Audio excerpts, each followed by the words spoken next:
Hindi susi ang kasal para sabihin kayo na habang buhay. Dahil ang totoo niyan, kahit batas, walang magagawa kung hindi talaga sila tinadhana sa isa't isa. Ang kasal ay hindi pang habang buhay na katunayan para maangkin ang isang nilalang.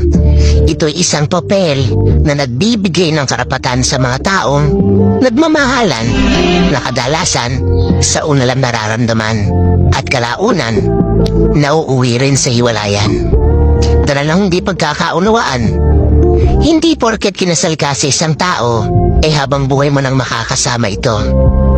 Dahil kung minsan, isa lang pala siya sa magiging daan para makilala niya ang talagang taong nakatadhana para sa kanya.